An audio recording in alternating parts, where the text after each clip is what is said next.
Surprisingly, the Ice Age climate in the Bay Area is very similar to what we have today: warm, dry summers and cool, wet winters.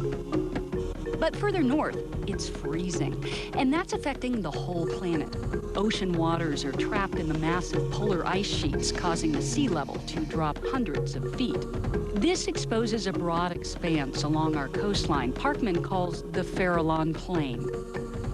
So if we were here 20,000 years ago, you wouldn't hear the waves hitting the shore because the beach was 12 miles further out. Instead of looking at the ocean, you'd be looking at a broad, expansive plain covered with grass and sedges and some trees, but just teeming with life, absolutely teeming with life.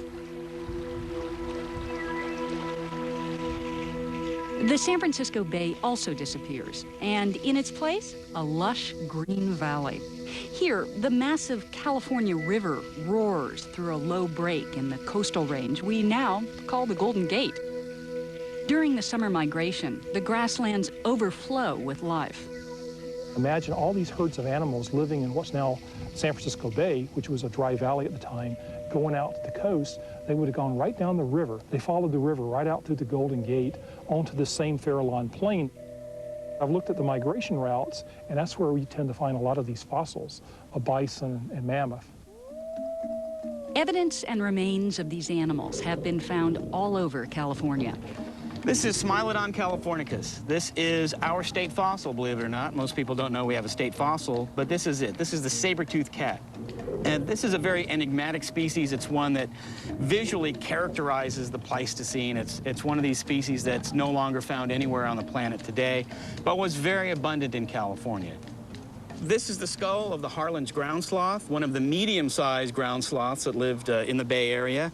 This animal here, probably about 9 feet long, maybe 600 to 800 pounds as an adult.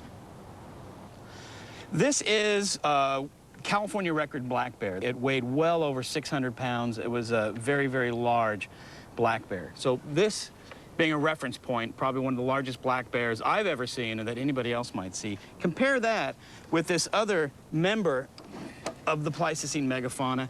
This is the short-faced bear. This is the largest terrestrial carnivore that ever lived in North America. It was absolutely massive, at least 25% larger than a grizzly bear. It was a sprinting animal that could probably do at least 40 miles per hour over at least a mile flat. It chased down camels, llamas, horses, antelope. It was one of the most super of the super predators that we had in North America. Absolutely fantastically gigantic. It stood at least up to 13 feet tall. If I was one of the first North Americans, this would be my nightmare. So with this incredible diversity of wildlife, just think if you were one of the first people to come here, you've crossed over the Bering Land Bridge from Asia, you've made it down probably the west coast of North America, or maybe you've cut through a big divide between the major glaciers, you would have encountered all of these animals, the mammoth, the mastodon, all the bison, the giant ground sloths, and those carnivores, the American lion, the short-faced bear. As scary as it must have been, when those first people arrived in the Pleistocene Bay Area, they found an absolute Eden. Right where I stand, there could have been a mammoth that was nursing its young. There could have been a short-faced bear that was feeding on the carcass of a giant western camel. There could have been a, saber-toothed kittens, smacking around a pine cone, just playing. Wherever you were in the Bay Area, there was that megafauna. San Francisco, Oakland, San Jose, Walnut Creek. All those animals live there, and their remains are buried underneath where you're standing. Back at the Rubbing Rocks, Parkman is looking at the evidence he's found above ground and learning more about how these animals live. We're standing in a larger sort of open area here, surrounded by rock on both sides. I can picture a herd of mammoth in here, hanging out on windy days. This entire area is so heavily polished, especially the rocks over there. So this is certainly my favorite rock, I believe, of all of them. And it's actually the rock that gave me the most insight into the fact that we have animals polishing rock of everything I saw here. It's all heavily polished. See, there's a little bit left there. And this actually goes up 396 centimeters from the current day surface of the ground. 396 centimeters from the surface is getting you back into the neighborhood of the shoulder height of a big mammoth, about 14 feet. This rock is so important in the health of a mammoth community because what the mammoth was doing in getting coated in mud, it was removing all the ectoparasites from its body. And then just before it completely dries, you come over to this rock and you rub, and you're rubbing that mud off. And with that mud go all the parasites that were on your body that day. And there was probably a line of mammoths standing in line to do that. But there were thousands and thousands and thousands of generations of animals using this area. Over time, the largeness of that animal and the power of that animal and the clays that would have been in the mud combined to polish these rocks on a grand scale. Parkman and his team have analyzed the polish under an atomic force microscope, conclusively ruling out wind, water, and other geologic explanations. What it does resemble are rocks polished by modern elephants. But even with this evidence, many scientists need to see it with their own eyes. A lot of scientists come out from different fields, and what I've seen over the last 7 years is that most people, at least that are scientifically trained, when I tell them about this polish, they automatically start thinking, what can it be other than mammoth bison?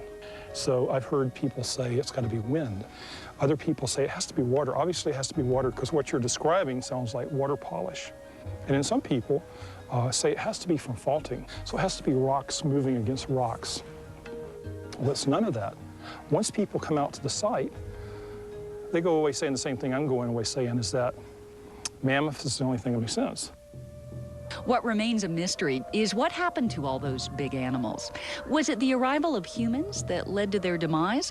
Or was it global warming that raised sea levels and eliminated the coastal habitat? That's the question that nobody really knows. The two prevailing theories are either climatic change or what's called the overhunting hypothesis or overkill hypothesis. Or was it the combination of both of them?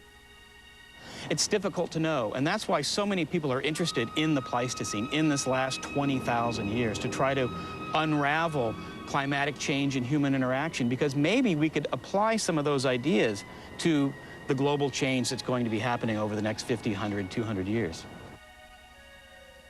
It's something to think about as we walk through our natural history museums. The actions we take today are going to play a role in which skeletons are on display in the future.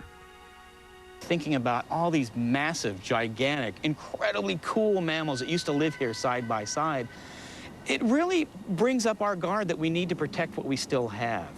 We need to protect enough wildlands to support the wildlife we still have. Looking for Bay Area hikes? Discover local.